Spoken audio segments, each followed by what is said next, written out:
Everybody, it's your host, Richard Milligan, with another Recruiting Conversation podcast. Welcome back. And today's a big day. It's the first day. Like, we all have these cool beginnings in life where big things happen. And it's my first day officially as a grandfather, which is crazy because in my mind, I'm way too young to be a papa or a pops or whatever the name is that they end up coming up with for me. But today is that day. And in the background, you hear someone laughing. And the person you hear laughing is the voice of someone that's new to the podcast. To this point, it has only been me, myself, and I. And I've been responsible for providing the entertainment value. And today is no longer just on me. Today, you have a co-host. And the co-host is our Chief Strategy Officer at 4C Recruiting. His name is James Dutton. And ladies and gentlemen, I give you James. James, welcome to the podcast. Yes, sir. It's good to be here. It's an honor to be here. Especially, we've been trying to figure out if we're going to call Richard grandfather, grandpa, pops, once pops. I think pops is the name. Like, yeah, like I've got a lot of gray hair, but there's a part of my brain that's broken, will always be a kid. And I think we take this to an Instagram poll. I think we might need to let the people decide on this one. What we're I can't. No, I've got to be oblivious to growing old. But holding that little baby last night actually made me feel young all over. I was like, I remember this, like 6 pounds, 10 ounces. Like, I remember when they were little, it was just a quick season. They're big, but yeah, it's cool. Today's a cool day. I'm glad to have you on the podcast. You're, just so that people know, your role is going to be really guiding the conversations, participating also and bringing some value from your experiences. But you're involved, any conversations that I'm involved in, you're involved in those conversations, you have value to bring. And I've been around you enough to know you have a ton of value to bring this audience as it relates specific to leadership. There's this intersection where leading and recruiting overlap. We talk about it on the podcast. And that intersection is a critical intersection because great leaders are great recruiters. And a lot of people are highly focused on becoming a great recruiter first, but I can teach you everything around recruiting. And if you whiff on the leading part, it's a very short-lived window where you'll have success because you can't retain your people. So true. Absolutely. And the one thing we're going to be talking about today is we're going to be understanding our why. And I've had the opportunity and the honor of sitting under your voice quite a lot and hearing you unpack to different individuals who you've sat with, coached, and unpack this idea too. And especially, I think it's I wouldn't say ironic, serendipitous, that, you just had your first grandchild. And one of the last conversations I heard you talk about the why, you talked about a grandfather passing away, and you talked about his life and what you experienced at a funeral. And we can get into that in a little bit later, but I'm just excited for your listeners to hear your take on why, because I think not enough people, they understand the what, they understand the how, they understand the who, but there's not this intrinsic motivator that they can pinpoint, articulate, or communicate very well, even to themselves, about why they're getting out of bed in the morning, why they're doing what they're doing, why they're investing money or time or resources in a particular place. And so I don't think your listeners know how excited they should be to hear you unpack this idea. But yeah, I mean, one thing, hey, how many all-nighters did you have in 2017? Can I start with that?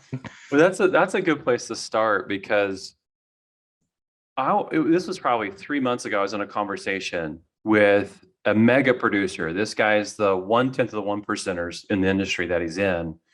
And I was coaching him. I was in like the third coaching session with him. And we were really working on identifying his core values, really formulating the vision for the next decade and identifying his why. And as we're having this conversation, organically, he just pauses and he says, "Can I ask you a question?" It's like, sure. His question was, what do you do when you can't find motivation? And immediately I knew, when someone says that, when you can't find motivation, you have established a low bar for why you're doing what you're doing. And it primarily, almost always in these conversations, revolves around money. And essentially, this guy had recently gotten a 7-figure sign-on bonus to leave one company, go to another company, is making over 7 figures a year in the role that he's in, has a ton of money, right? I think most people think money is it would identify money as their primary motivator. Here you have someone at the peak of what most people would think was his career. And I knew I was asking that question. What do you do when you can't find motivation? And the way the conversation went was he admitted in a conversation with me is that money has only been his motivator. And for the last year, or even one of the major reasons why he left one company and went to another company is because he was seeking Mm, energy, seeking a way to motivate himself to become more, to do right. more. Right. And that's problematic for those people that don't have big whys. And I've been in two seasons. I've spent a big season in my career early on. I was primarily motivated by money. I was motivated by success. I get to 2007. So in 2007, I was 34 years old. I'd been in the corporate world from the beginning. I went to 6 months of college, left college. I couldn't handle classroom learning and begin my journey of self-learning through following guys like Zig Ziglar, Jim Rohn, Brian Tracy, Les Brown, and then having success in my career. But I get to 2007, have the first major loss in my career, and I can't figure my way out of it. I'm frozen. I'm literally in bed in those moments, unsure I'm going to get my feet Wow. out of the covers and onto the floor. I'm that unmotivated. And that was a season for me where my why became very clear. And I don't Mm, know that you have to go to a place where you're losing everything financially and you're in facing the worst failure of your life to come to that conclusion. But that's what it took for me. And so I think it's really important for people to identify this, because being a recruiting leader, if you're listening to this podcast, you're most likely a recruiting leader. We say this internally, and you and I have had conversations around this a lot, which is that we believe that the recruiting leader has the most difficult job inside any organization. And it's because they're a professional juggler. They've got 15 to 17 balls in the air at all time. right. If someone said, put all of your real roles and responsibilities into a checklist, they wouldn't be able to have 3 to 5 people probably encompass what they're actually doing. And then we say you're also a recruiter. One of your primary roles and responsibilities, and depending on the organization, that can be up to as much as 60% of your role is recruiting. That's a role in itself. Yeah. And so it's a very difficult job. You are going to get to these places where you're stuck. Why am I doing this? And if you're not clear on this, you will move away from this because it'll be too hard. That's excellent. I think that's a great starting point. What have been some practical ways that you have kept your why in front of you, or identified your why? And then I believe you talked about a document that you keep on your desk, where you keep your specific whys for your life, your family, your organization directly in front of you. And so what would be great is for us to help us understand a little bit how you identified your whys and then how you kept those in front of you. So there's 19 daily affirmations that I do. I do them at the top of the morning. How I start my day when I get up is I start with those daily affirmations. And 2 of the first 3 revolve around my big whys. The first 3 are in priority, my whys. Jesus is first in my life. I exist to serve and to glorify him. Number 1, I'm not playing for what's here on earth. I'm playing for eternity. Mm-hmm. That's a big part of my why. So what it does is takes the focus off of the 80 years. If I'm blessed, I get 80, 85 years here on earth, and it focuses on the things that I'm doing. Will they last into eternity? That's number 1. I start there. Number 2, that I love my wife and I will lay down my life to serve her.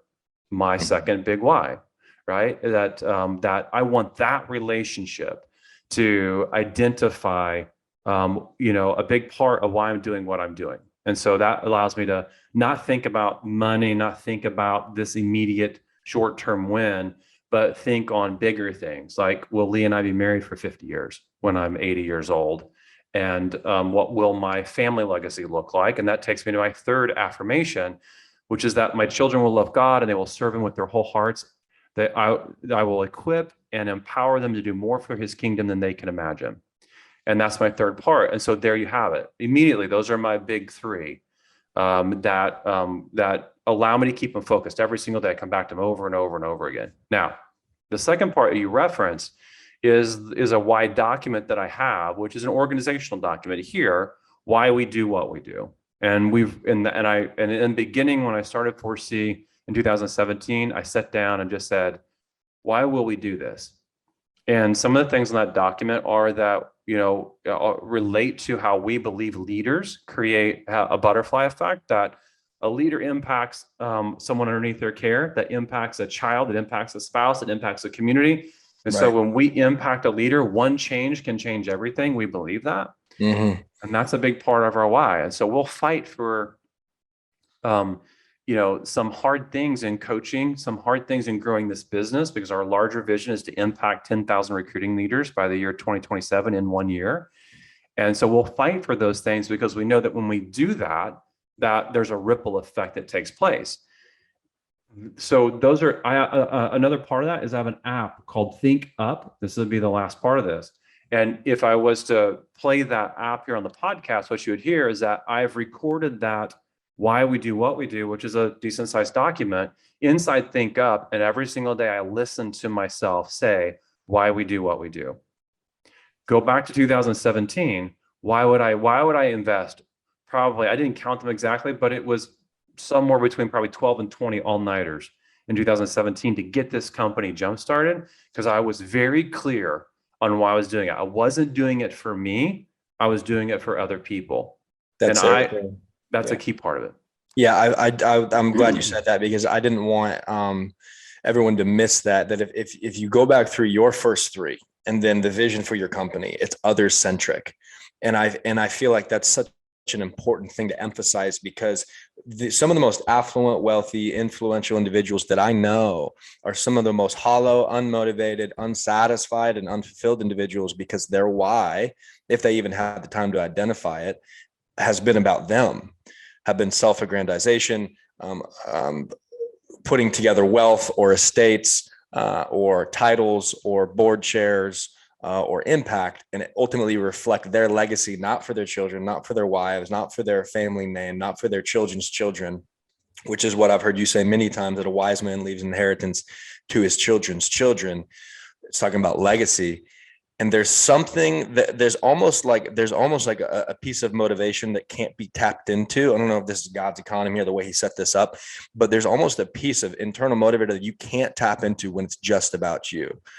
There's something that's deeper, richer, more fuller, that comes from identifying motivations that are centered around how you benefit and impact those around you. And you went multiple levels. You went your family, you went your community, and then you went eternal, right? And so there's a way to look at your framework of life, which is what you're illustrating, what I'm hearing, where it's your why is not just about amassing wealth for the sake of amassing wealth for your individual person, but in fact, you have a duty, you have a calling, you have a purpose, and the why behind that is your residue, your impact on the individuals who have been entrusted to you. There's been, so for people who are listening, some of you are a father, a mother, a son, a daughter, a husband, a wife, and the reality of it is that there's somebody in your life who needs what you have to offer, and there is a duty, there is a responsibility, and it comes with great weight that you have to bear, which turns into a why, understanding that there are these people in your life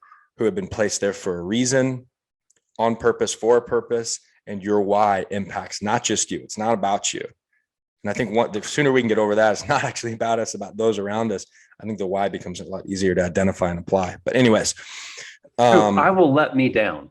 I have no problem with letting me down. I have no problem not making the date on a project. I have no problem eating chocolate cake instead of drinking the protein shake and working out. It's like, I will let me down, but when I look in the face of my kids, and you've heard me say this before, is that I'm a first generation wealth builder. And I say that on purpose. That's an identity that I'm assuming because I come from a place of poverty, generational poverty. I'm breaking that in this generation. That's part of my why, right? It has nothing to do with me. What I hand to my kids when I leave, right, is part of that legacy piece. And for leaders, you got to get clear here. And this is the only way you do this, James, is by fighting for it. Like, we're drowning in noise today, right? They say we see an average American sees over 5,000 ads. Thank you, social media. If you go look inside, every second or third post you're seeing is an ad. My phone from cold calling, bots calling me goes off nonstop. My text messaging goes off nonstop. My LinkedIn messaging goes off nonstop, right? It's like we're drowning in that noise today. A leader cannot get clear on their larger purpose, their intrinsic motivators. Okay, by setting in that space, you have to get out of that space. A leader that I coach, she literally found a location, put two leaders on a plane, set them in a cabin in the woods for 3 days because she wanted them to get clear on their vision, wanted them to get clear on their why, wanted them to get clear on their core values. Wow. That you have to do some weird, wild things like that, because what is normal today is all of this noise that we set in. Unnormal is getting outside of that and saying, what do I want the end to look like? Right. And that's really it. Go all the way to the end. What do I want it to look like? When people are standing at the microphone at my funeral, what do I want that to look like? And that for me, and the story, that has been an impactful moment for me, an epiphany for me, which is that about a decade ago, I left a funeral and I was just broken. And I take that back. I think maybe once or twice met the individual at the funeral. I was there because I was closely connected to someone who was a family member. And this was a 80-some-year-old grandfather that had died. And they did an open mic, and they asked this large audience. There was, I don't know, 300 or 400 people at this funeral. They asked this large audience, to anyone that has a story they want to share with the family or with friends, please get up to the mic. And only a couple of people got up, and the stories they shared were surface stories at best. Like, he loved to cook shotgun biscuits. Like that was one of the stories. And wow. and I just left that. I left that funeral, and my wife Leah was there with me. I looked at her and I just said, I just feel empty. Like that's the end. Like we get to the end, we're 80-some years old, and that's the end. That's our legacy. That's what we leave to people. And I just vowed a decade ago that my funeral would have a line out the door. And I'm living my life in a way that that will take place, and it's not about me, right? It's not about, I won't even be there when it happens, but it's a framework, a clear framework that when I'm not here, what does that line look like? And that will motivate me to think beyond like the next dollar that I earn, because a lot of people will do anything to earn the next dollar, to get the next client. You got to think bigger than that. And that is a visionary approach. Visionaries, what they do is they look up. They look at the horizon. They look out long distances. Most people are very goal-centered, not future-centered. Think about it in Jesus's terms. Jesus said, I must be about my Father's business. He knew the life that he was living. He'd read the prophecies, Yeah. right? He knew what the life that he was living. He knew the end, how it was going to take place. And he knew what he was doing was about his Father's business. And so for us as leaders, getting clear on what business we are about is critical in making the sacrifice that is a cost to us. It's an emotional cost, a time cost, a physical cost, right? We do these things at our own expense for other people, right? That's why Jesus is the great visionary. I think just on that note is that if you look at his life, ultimately, I mean, he wasn't living for him. He was living for everybody around him. And then into eternity, it was the same principle. And so literally the greatest leader in history lived his life to benefit others and those around him. And then his legacy was impact generation after generation into all time. And so one thing I've heard you say multiple times is that you can do anyhow when you're clear on the why. And I know we don't have too much more time left. And so I just wanted to revisit the fact that it's so easy to get bogged down in the how or the what or the who, but all of those are secondary. All of those are after the fact. And I think there's going to be, I just encourage whoever's listening right now, when you get done, to take a moment. Don't rush into the next thing. Richard was talking about being connected, 5,000 apps. You got 168 characters. You got phone calls, text messages, multiple different notifications popping off. You have technology companies who are a lot smarter than you and wiser than you and more affluent than you, who have invested in keeping you distracted. So much information and really, really difficult to identify truth. And so when you get done, I would encourage you to stop and reflect on what's been said here and ask the question, do I know my why? My how is difficult right now. potentially for some of you out there. My how or my what, maybe my who, my relationship. You might have forgotten why I'm doing this job or why I'm in this relationship. Or you haven't identified in the first place. And so my encouragement to you is to either listen to this again and then sit in silence, but reflect on what's been said here, because the application of this on a micro and macro level can pivot the entire trajectory of your life, and very well should. But yeah, I think you gotta think, you gotta have to go against the grain, right? Of what is normal, what's normal. I'm sitting in the noise. I went to Nashville, Tennessee, rented a house on Airbnb, sat all with the house backed up to the Cumberland River.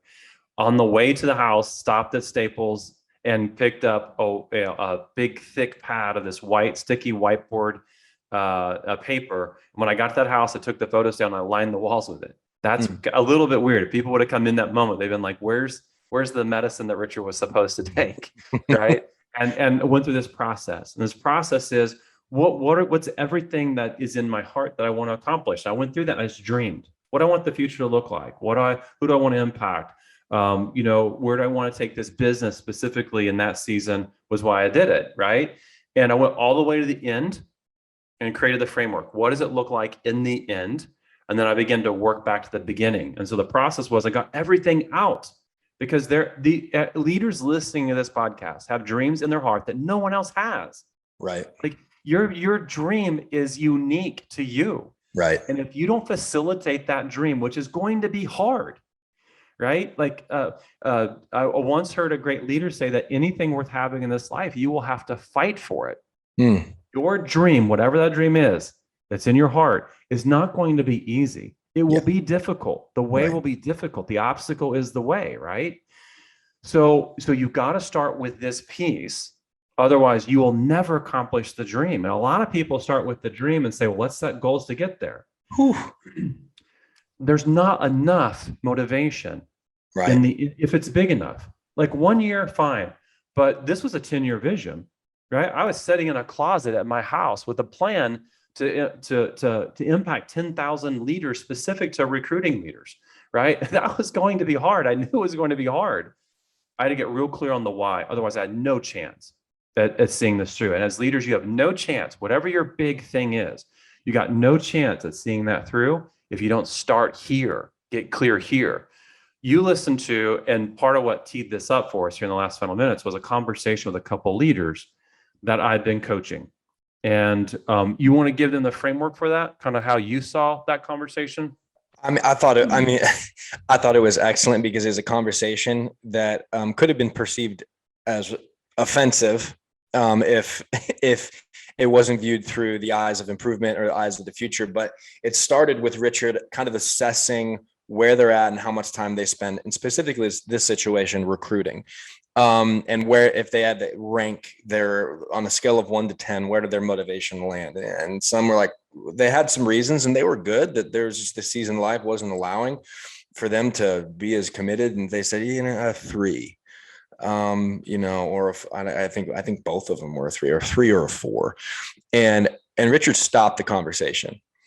And it became not about improving them as recruiters. He said, you don't have strong motivators, and it sounds like you don't understand why you're doing what you're doing, specifically in recruiting in that area. But this is so applicable. What he dove into, principles are applicable and they're timeless, right? So they can be form fit into any given situation if they're based in truth. And this is, I think, one of the most phenomenal, intrinsic, important, foundational truths that anybody could put their hands on.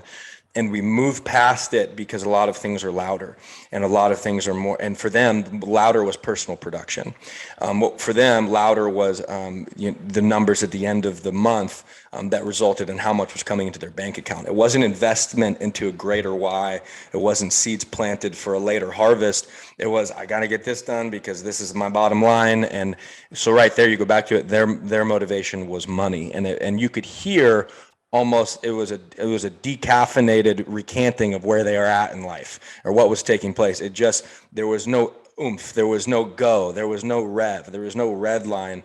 It was almost the disposition of which, as many men, is just kind of a shrug, living And it sounded like kind of just silent desperation in this area. Like, I don't know, but I'm doing it still.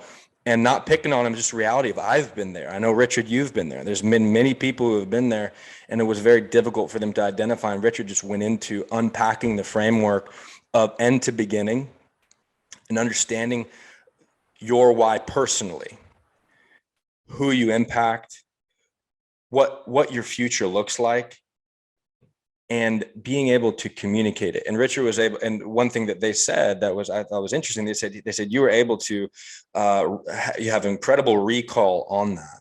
And then regurgitate it on command. How do you do that? And really, Richard said was like, well, essentially, I live here. Whys can't be a something that it's just a singularity. This can't be something that's one time. And it sounds like a good idea. So you'll write this podcast on a sticky note, put it on your wall, and hope that it changes your life.